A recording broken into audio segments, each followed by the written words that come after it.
Hey everyone, welcome to the show. So it is the home stretch. We are officially in the last week of the election. We are 1 week and 1 day, or not even a full day away from knowing what's going to happen with our country. I mean, the only thing we know is that we don't know anything at this point.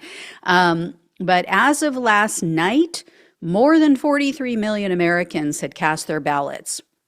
So here's the breakdown of the early votes in these crucial swing states I've been covering. And then I also have some information about a non-swing state that broke its previous first day early voting record. So in Arizona, just over 1.2 million people have now voted. 35% are Democrats, 43% are Republicans, 22% are others who aren't affiliated with either major political party. Females continue to dominate. As you see here, 48% of the ballots cast came from women, 44% from men, and then there are 8% that didn't specify their gender.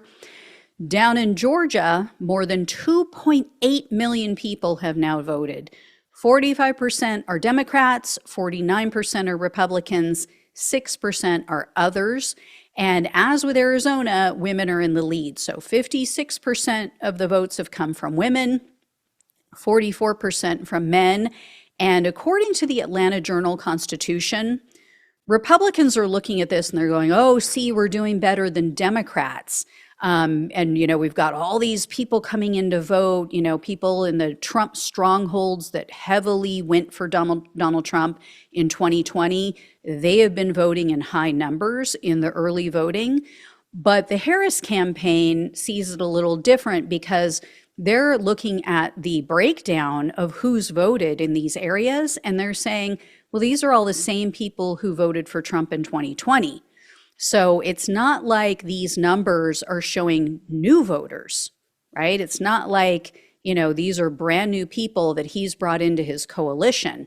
So, it could end up being that by the time election day rolls around, all of Trump's voters have already voted and Democrats roll right past them. So we'll have to see. We've also seen, of course, some Republicans breaking ranks with the Democrat or with the MAGA Republican Party and voting for Democrats. So even though they are seemingly voting in higher numbers so far, it doesn't mean they're voting for Republican. There doesn't mean they're voting for Trump. And then, the others, we don't know how the independent voters are going to go. So anyway, we'll see when this all shakes out.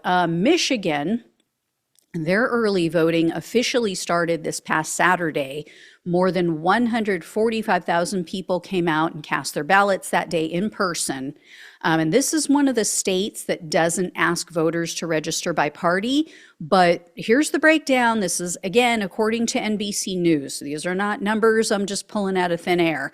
As you guys can see, as of Sunday night, more than 1.6 million in-person and mail-in ballots have been received in Michigan. 52% of those were Democrats, 38% were from Republicans, and 10% from other voters. In regard to gender, 57% of these ballots were cast by women, 43% by men. I'm really hoping this helped to bring in more votes for Harris as well. The Guardian is reporting that on Saturday, Michigan veterans were phone banking for Harris.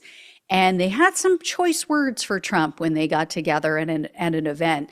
One of them referred to Trump as the devil, and another Vietnam vet got up. He slammed Trump for using bone spurs as an excuse to dodge the draft because he said, I went off to Vietnam. I came back with horrific PTSD. It cost me dearly. I lost a lot of jobs because of it. He explained his grandparents actually fled their own country in 1918, and they crossed into the U.S. illegally. They came over the Canadian border. So he said in part, quote, I'm the grandchild of illegal immigrants, and I hear the way immigrants are being beat up for all the ills when they're the people that make America great. This man said that Trump said, quote, He said we're suckers and losers. The man could not go to Normandy on June 6 to go to the cemetery because it was raining and he was going to mess his hair. What kind of man is that? I was told I wasn't old enough to vote when I was in Vietnam. Now I'm 76. This will probably be the last election I vote in, but it is the most important one. And then others there were also pissed at Trump for the way he's been denigrating veterans, including how he's denigrated former senator, deceased Senator John McCain. And one veteran told The Guardian, quote, "I don't think the rule of law will prevail. The Supreme Court has already given him unlimited power. You give that to an egotist and a fascist, then we've lost our country. Literally, we'll lose our country." So very true. So like I said, hopefully their voices carried some weight with the Michigan voters that they were reaching out to by phone. Next up is the swing state of Nevada. Over 583,000 ballots have been cast in that state, 35% by Democrats, 40% by Republicans, 25% by other voters. And as I've mentioned before, that state has a lot of independents and people who aren't affiliated with the major parties. So they're really going to swing this election one way or the other. Men also seem to have an edge in that state. 44% of the votes have come from women, 46% have come from men. So that's not a good sign, but 10% didn't specify. So who knows, who knows how that will play into the gender split.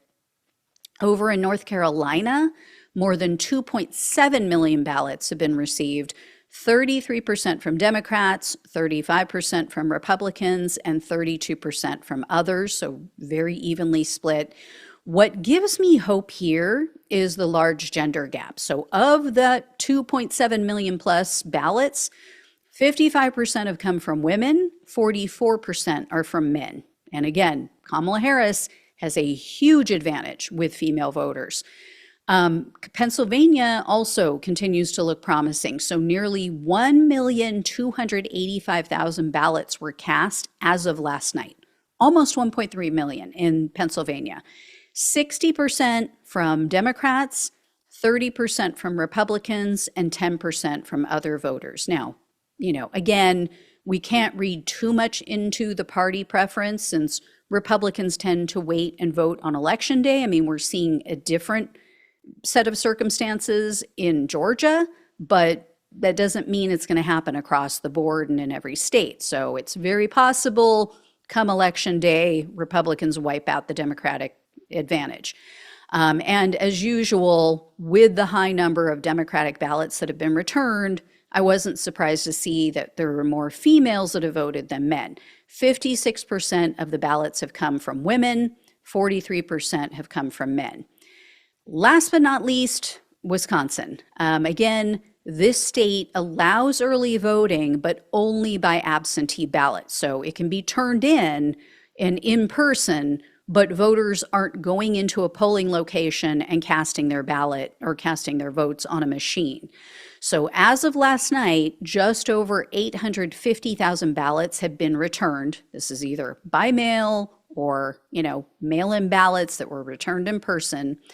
35% from Democrats, 23% from Republicans, and 42% from other voters. Of those submitted, 51% are from women, 43% from men, and 6% didn't specify their gender. In other early voting news, as I mentioned initially, New Jersey set a new first day record. So Saturday was also their first day of early voting in person. More than 135 people showed up and cast their ballots in person. New Jersey officials are saying that approximately 52,000 were cast by Democrats, 50,000 by Republicans, and about 30,000 came from unaffiliated voters. I also wanted to share this little juicy nugget that I found in the Austin American-Statesman news outlet. A Harvard Kennedy poll found that Harris has a 31% advantage with voters between the ages of 18 to 29. Here's the part that's exciting. the enthusiasm gap between young Democrats and young Republicans could very well play a big role in the outcome of this election. Now, we know in general, this age demographic doesn't show up reliably, but of the people polled, of those 18 to 29-year-olds polled, 74% of young Democrats said that they would definitely be voting in this election, compared to only 60% of young Republicans who said the same thing. So promising, we'll see if it happens. Like I said, the other day, who knows? They may be sitting around with a bong, maybe sitting around with a blunt, and they kind of lose track of time or they fall asleep. So we'll see. I don't know. Maybe some gummies.